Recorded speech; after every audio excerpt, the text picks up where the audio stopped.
네,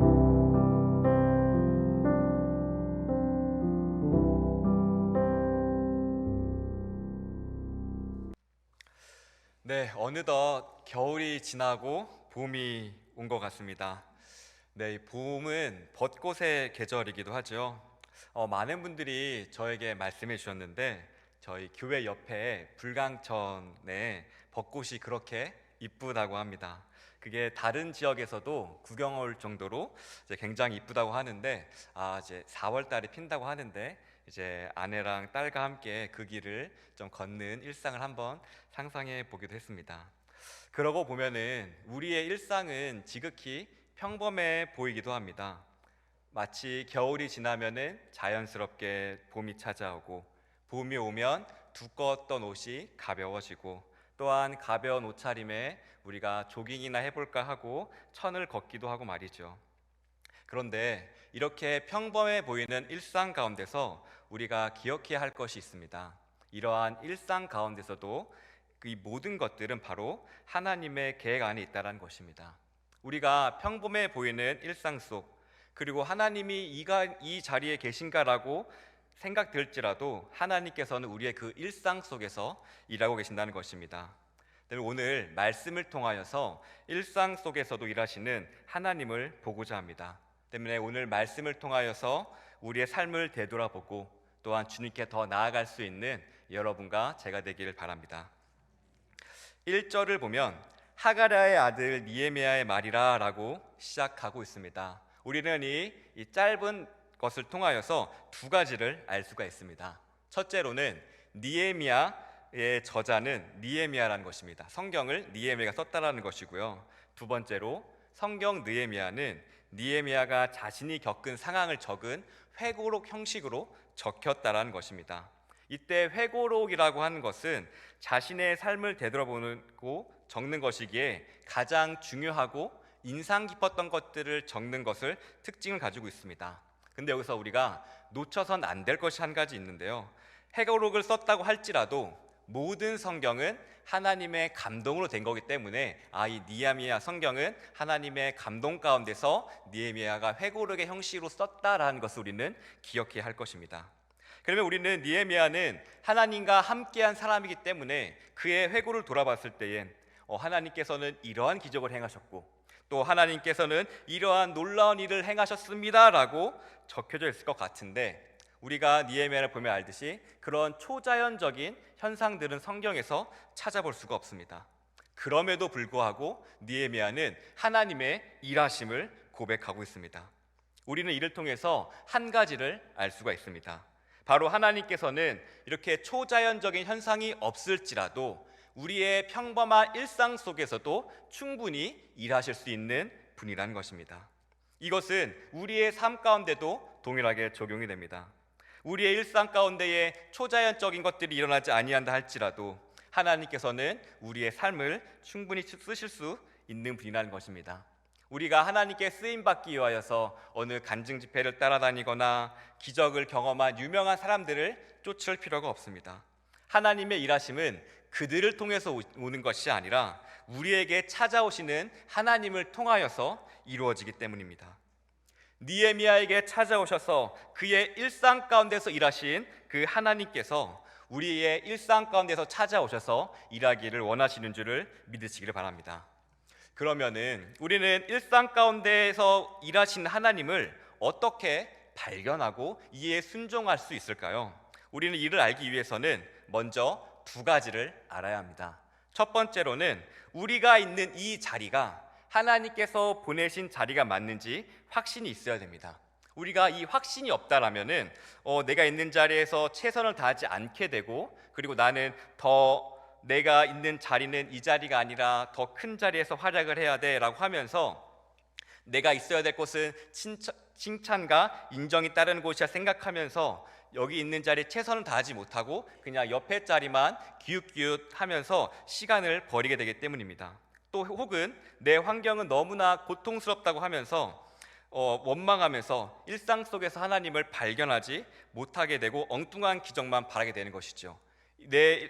예를 들어서 로또가 된다거나 일확천금을 노린다거나 하는 말입니다. 그러나 그래서 우리가 일상 속에서 일하시는 하나님을 발견하기 위해서는 우리가 다른 것에 시선을 돌려서 안 됩니다. 내가 있는 이 자리가 하나님께서 보내주신 자리라는 확신이 있어야지만 그 가운데서 이제 하나님이 어떻게 일하시지? 거기에 집중할 수 있기 때문에 우리는 우리가 있는 이 자리가 하나님께서 보내주신 자리라는 확신을 먼저 가져야 하는 것이죠. 그리고 둘째로 우리가 그 자리가 맞다면은 보냄받은 자리에서 하나님께 어떻게 순종해야 되는지를 알아야 합니다.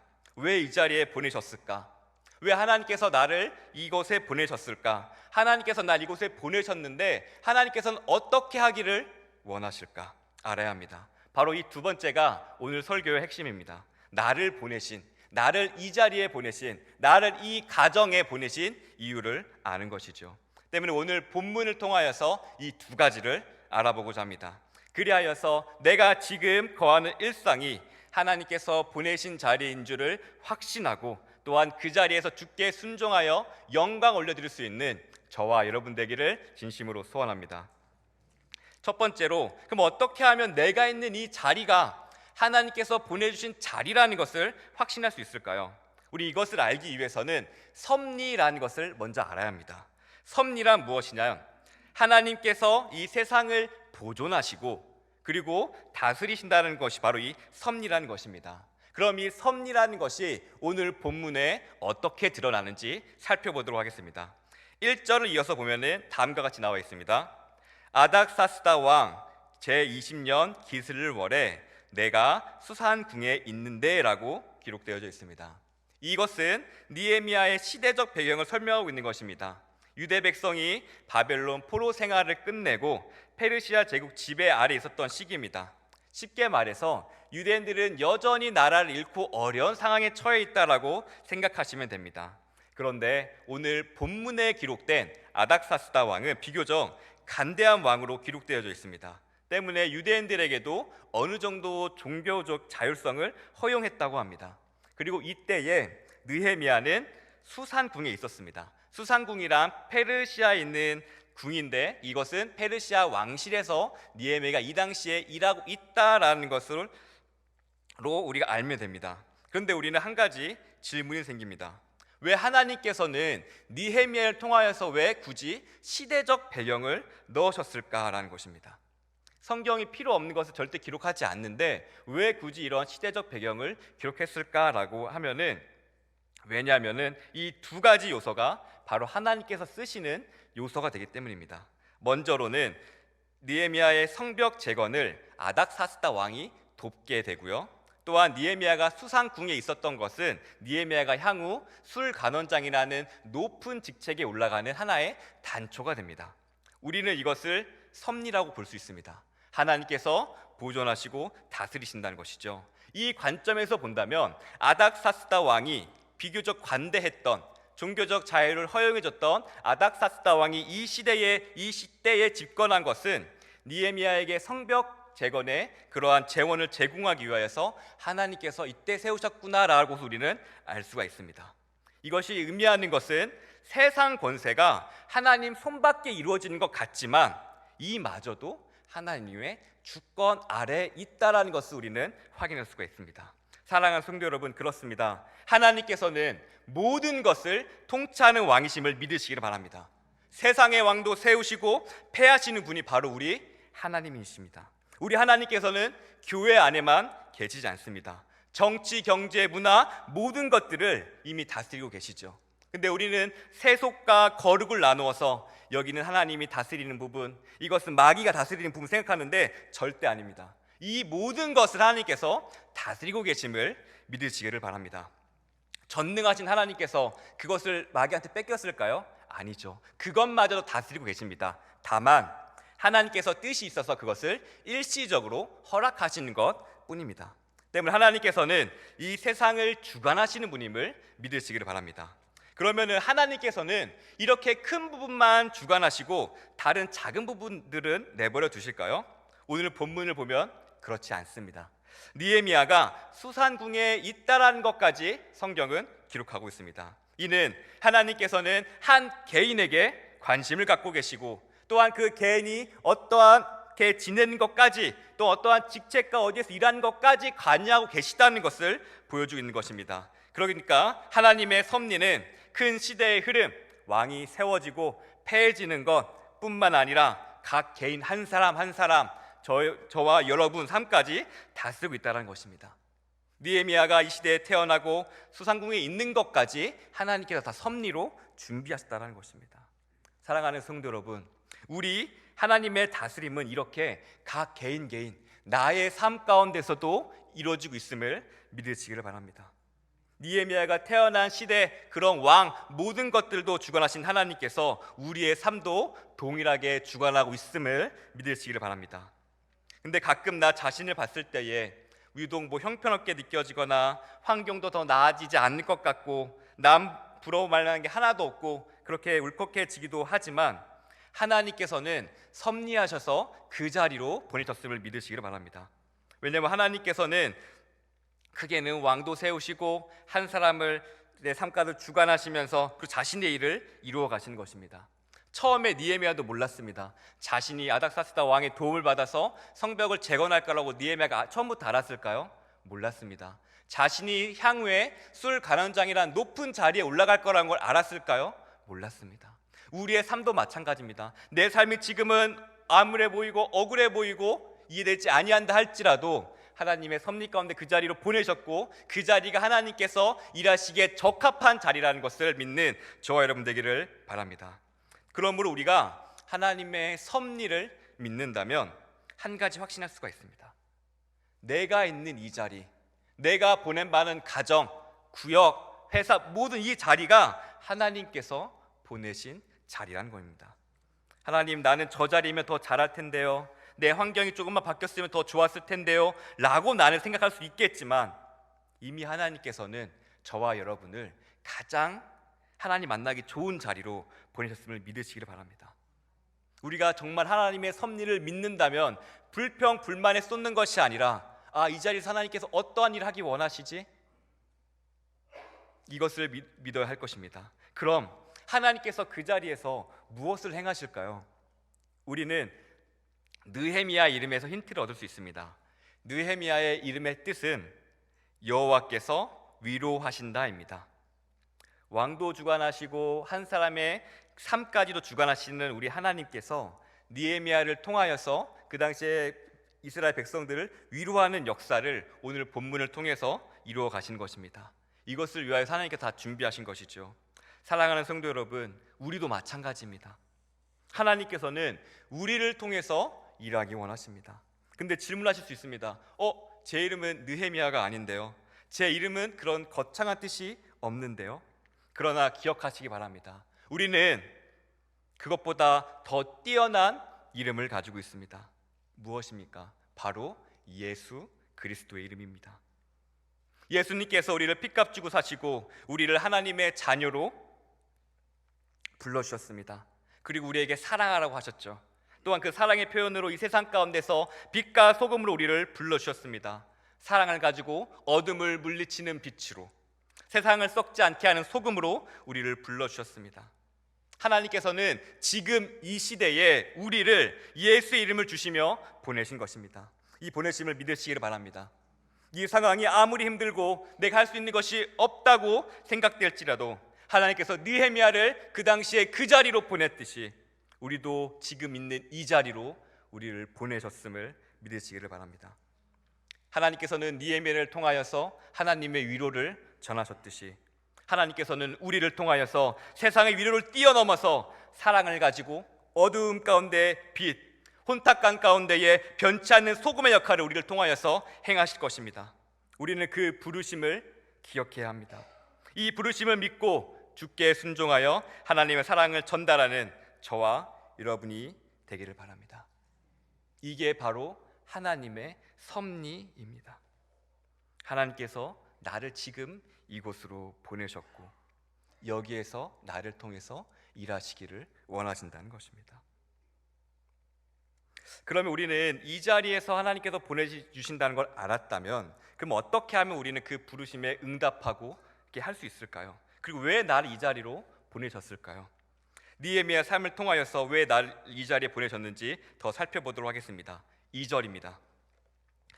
내 형제들 가운데 하나인 하나니가 두어 사람과 함께 유다에서 내게 이르렀기로 내가 그 사로잡힘을 면하고 남아있는 유다와 예루살렘 사람들의 형편을 물은즉. 본문을 보면은 형제 중 한 명인 하나니가 두어 사람과 함께 유다에서 느헤미야를 찾아왔습니다. 여러 이야기를 굉장히 많이 나눴을 것입니다. 근데 여러 대화주 중에서 성경은 하나의 대화만 남깁니다. 그 사로잡힘을 면하고 남아있는 유다와 예루살렘의 사람들의 형편을 물은즉, 이것만 묻죠. 근데 우리는 먼저 여기서도 하나님의 섭리를 발견할 수가 있는데, 형제 하나니가 찾아왔습니다. 그렇죠? 근데 이것이 우연이었을까요? 하나님을 믿는 자에게는 우연은 없음을 믿으시기 바랍니다. 하나님께서 섭리하고 계시기 때문입니다. 이 우연으로 보이는 사건을 통하여서도 하나님께서는 자신의 일을 이루어가는 것입니다. 때문에 이게 정말 하나님의 일인가, 이 일이 정말 내게 도움이 될까라는 생각이 들지라도 하나님께서는 부르심을 입은 자들에게는 합력하여서 선 이루신 하나님께서 그것도 바꾸어서 자신이 이루시는데 쓰실 거라 믿으시길 바랍니다. 그럼 이렇게 우연처럼 보이는 이 섭리 가운데서 하나님께서 어떻게 더 일을 만들어 가시냐면, 보면은 유다에서 하나니가 왔죠. 근데 이 거리가 유다에서 수산군까지 보면 한 1500km 정도 된다고 합니다. 굉장히 먼 거리죠. 보면은 걸어서는 한 2달 정도, 낙타를 타고는 뭐 1달 정도 걸리는 거리라고 합니다. 그러니까 멀리서 왔으니까 얼마나 할 얘기가 많고, 멀리서 왔으니 극진히 대접하고 싶고, 근데 그러면 다 생략하고 다시 돌아오면 한 가지 질문만 남죠. 사로잡힘을 면하고 남아있는 유다와 예루살렘 사람들의 형편은 어떠한가? 여기에 있는 남아있는 자들에 대한 설명을 잠깐 드리면, 바벨론의 포로로 끌려가지 아니한 자들과 바벨론이 페르시아에게 멸망한 후 고레스 왕 때 기한한 자들을 뜻합니다. 남은 자들은. 근데 이들은 포로 생활을 하면서 자신의 죄를 깨달았어요. 하나님께 다시 돌아가야지, 이렇게 하나님의 백성으로 정체성을 회복하고자 했던 자들이 바로 이 남은 자들이었어요. 근데 이 남은 자들은 굉장히 오랜 시간에 걸쳐서 성전을 재건하기도 하고 율법과 신앙을 개혁하기도 하면서 하나님의 뜻대로 살고자 했던 백성들이었습니다. 근데 느헤미야는 이들의 형편만 묻고 있는 거예요. 근데 왜 하나님께서는 이것만 남기셨을까요? 근데 왜 느헤미야는 이 질문을 했을까요? 느헤미야는 이들이 궁금했기 때문입니다. 우리는 보통 어떨 때 궁금해하죠? 이 사람이 알고 싶을 때 좀 궁금해하죠. 이 사람에게 우리는 애정과 관심이 있을 때 우리는 궁금해합니다. 그게 바로 사랑의 마음 중 하나입니다. 바로 이 마음, 사랑의 마음, 형제들에게 관심을 갖고 하는 그 사랑의 마음이 하나님 마음에 합한 마음이었기 때문에, 중요했기 때문에 이 기록만 성경에 남은 것입니다. 그리고 오늘날 우리는 이것을 뭐라고 표현하냐면 이웃 사랑이라고 말할 수 있습니다. 하나님께서는 우리에게 이웃을 사랑하라고 하셨습니다. 이웃을 사랑하는 것은 무엇입니까? 바로 궁금해하고 관심을 갖고 하는 것이죠. 나의 안위만 생각하는 것이 아니라 내 주변에 어려운 이웃이 있는가, 그들은 어떠한가 주변을 살피는 것입니다. 그리고 이것이 하나님께서 기뻐하는 마음임을 믿으시기 바랍니다. 사랑하는 성도 여러분, 우리는 지금 이 자리로 보냄을 받았습니다. 하나님께서 섭리하신 것이죠. 그러면 우리는 지금 이 자리에만, 여러분들이 보냄받은 그 자리에만 보이는 이웃이 있을 것입니다. 가깝게는 내 남편, 아내, 자녀들, 친척들, 이웃들, 구역 식구도 정말 다양한 관계가 있을 것입니다. 그럼 왜 우리를 그 자리로, 아무도 없고 왜 나를 그 자리로 보냈을까요? 사랑하라고 보내신 것입니다. 느헤미야가 그 자리에 있어서 자신의 이웃을 사랑하여 관심을 가졌던 것처럼, 우리도 느헤미야처럼 그 보냄받은 그 자리에서 우리의 이웃을 사랑하며 관심을 가지라고 하나님께서 우리가 그 자리로 보내주신 것입니다. 이것이 바로 우리가 이 자리로 보냄받은 이유임을 믿으시기를 바랍니다. 이어서 3절을 보면 하나니가 느헤미야에게 사로잡힘을 면한 자에 대해 설명해 줍니다. 그들이 내게 이르되 사로잡힘을 면하고 남아있는 자들이 그 지방 거기에서 큰 환난을 당하고 능욕을 받으며 예루살렘 성은 허물어지고 성문들은 불탔다 하는지라. 느헤미야는 하나님으로부터 이제 소식을 듣습니다. 스스로 지킬 능력이 없어서, 성벽도 허물어지고 지킬 능력이 없어서 주변으로부터 굉장히 고통을 당하는 그런 사실을 전해 듣고 있습니다. 근데 우리가 중요한 것은 여기서 놓치지 말아야 될 것은 내가 사랑과 관심을 가져야지만 이러한 내용들이 들린다는 것입니다. 우리는 오늘만 뉴스만 봐도 수많은 고통의 이야기들이 들리죠. 우리는 그러한 소식을 그냥 사상자 숫자나 아니면 재산 피해액들만 훌쩍 하고 넘어가는 경우가 있습니다. 왜 그럴까요? 나와는 먼 이야기에 관심이 없기 때문에 그들의 고통과 그들의 슬픔에 그냥 궁금하지 않은 것입니다. 이것은 왜 그냥 훌쩍 넘어가고 하는 것은 사랑하지 않기 때문입니다. 사랑하지 않기 때문에 관심이 없고, 관심이 없기 때문에 그 세상의 고통에 있어서도 그냥 등한시하고 그냥 넘어가게 돼버리는 것이죠.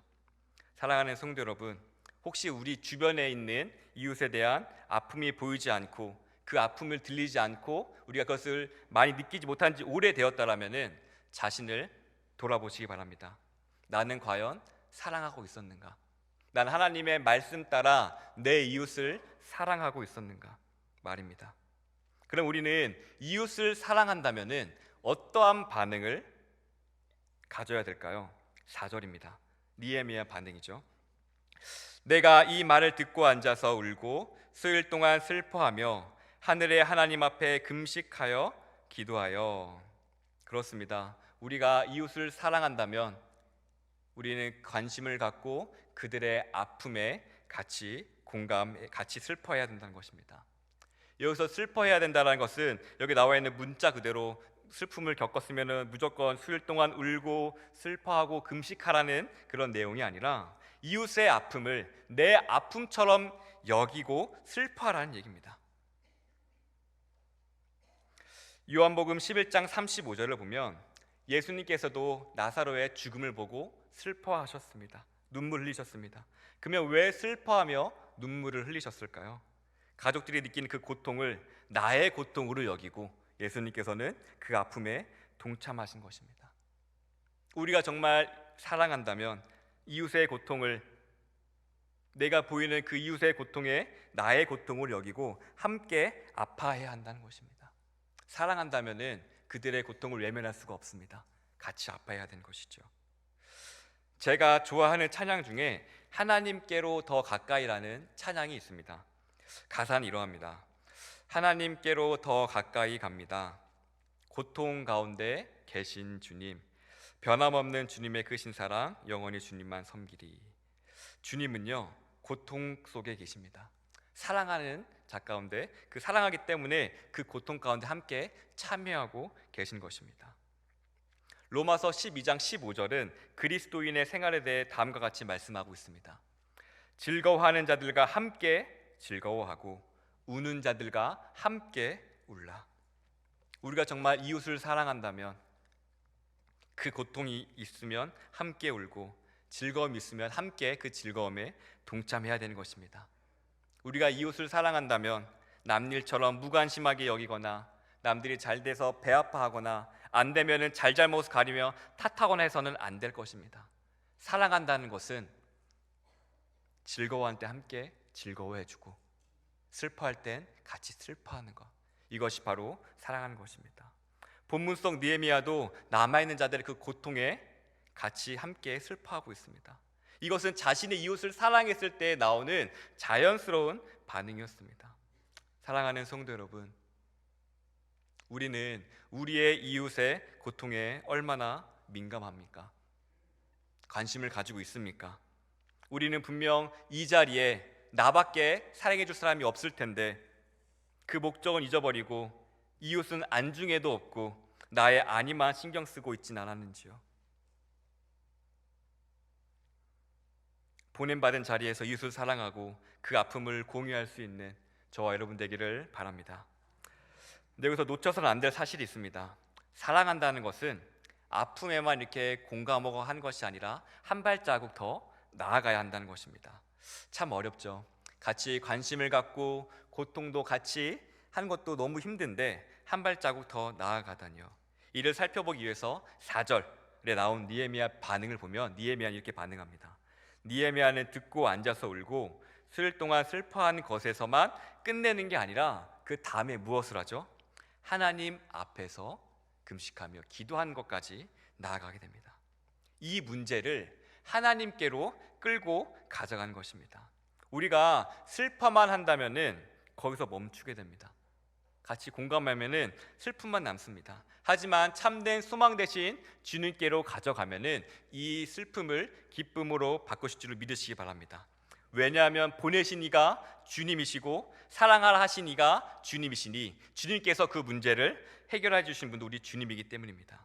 이때 느헤미야는 기도를 하지요. 11절입니다. 주여 구하오니 귀를 기울이사 종의 기도와 주의 이름을 경외하기를 기뻐하는 종들의 기도를 들으시고 오늘 종이 형통하여 이 사람 앞에서 은혜를 입게 하옵소서 하였나니 그때 내가 왕의 술 간원이 되었느니라. 아멘. 느헤미야의 기도, 앞선 기도를 요약해 보면 이러합니다. 느헤미야는 이스라엘 자손이 하나님의 법도를 어겨서 죄 지은 것을 회개했습니다. 그들과 나를 나누지 않았습니다. 내가 우리의 조상, 내가 지었습니다라고 하면서 그 아픔을, 그의 잘못을 같이 함께한 것이죠. 우리로 보았습니다. 그리고 느헤미야는 회개하면서 돌이키면 하나님께서 모으신다는 그 약속을 기억하며 기도했습니다. 그리고 자신의 동족, 그 고통 가운데 있는 동족의 필요를 채우기 위해서 기도했습니다. 다음과 같이 기도했죠. 하나님, 이 사람 앞에서 은혜를 입게 하옵소서. 유진 피터슨의 메시지 성경을 보면은 좀 더 번역이 쉬워서 그것을 읽어드리도록 하겠습니다. 이렇게 번역됩니다.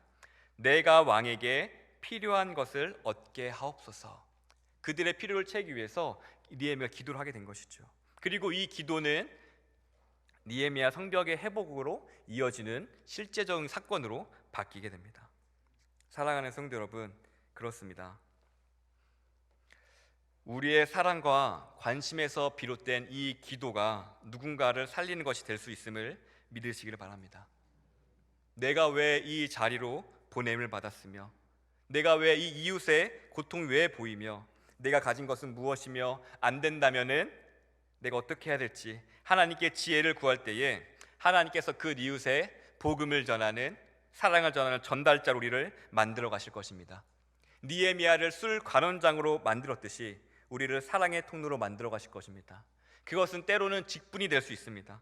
직업이 될 수 있고요, 친구가 됐고, 아니면 재정 후원과 부족한 모습을 채워주는 다양한 모습으로 하나님께서 우리를 만들어 가실 것입니다. 에베소서 5장 15절 16절입니다. 그런즉 너희가 어떻게 행할지를 자세히 주의하여 지혜 없는 자 같이 하지 말고 오직 지혜 있는 자 같이 하여 세월을 아끼라. 때가 악하니라. 세월을 아끼라는 것은 기회를 최대한 활용하라는 것입니다. 이는 하나님께서 주신 기회와 시간 낭비하지 말고 지혜롭게 쓰라는 것이죠. 하나님께서 우리를 이 자리로 보내신 이유를 생각해 보시기 바랍니다. 그 이유는 사랑하라고 우리를 보내셨습니다. 하나님께서는 이 자리에 우리를 보내신 이유가 나의 것을 쌓으라고, 나의 것을 채우라고 보낸 것이 아니라 사랑하라고 보내신 것입니다. 때문에 세월을 아끼는 저와 여러분 되길 원합니다. 이웃을 사랑하는 계기를 찾으시고 그것을 만나면 실천하시길 바랍니다. 그러기 위해서 자발적 가난을 택하기도 하고 이웃의 아픔에 귀 기울이고 주위를 살펴보고 사랑할 수 있는 저와 여러분 되기를 진심으로 소원합니다. 때문에 하나님께서 우리를 이 땅에 보내신 이유를 분명히 알아 사랑하는 이웃의 아픔을 가지고 주께 나아올 때에 하나님께서는 그 아픔을 해결하는 통로로 우리를 만들어 가신 것을 다시 한번 믿으시길 바랍니다. 하나님의 사랑으로 우리가 함께 울고 함께 웃을 때에 하나님의 은혜가 우리 안에 충만할 것입니다. 기도하겠습니다. 우리를 보존하시고 다스리신 하나님, 하나님께서 우리를 이 자리로 보내셨음을 믿습니다. 우리를 이 자리로 보내신 것은 이웃을 사랑하며 기도하라는 말씀에 순종하라는 것을 알게 하셨사오니 우리에게 사랑의 마음을 허락하사 보냄받은 자리에서 사랑할 수 있는 은혜를 더하여 주시옵소서.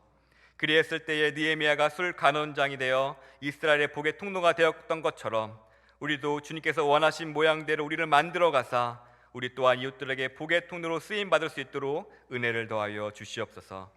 감사드리며 예수님의 이름으로 기도합니다. 아멘.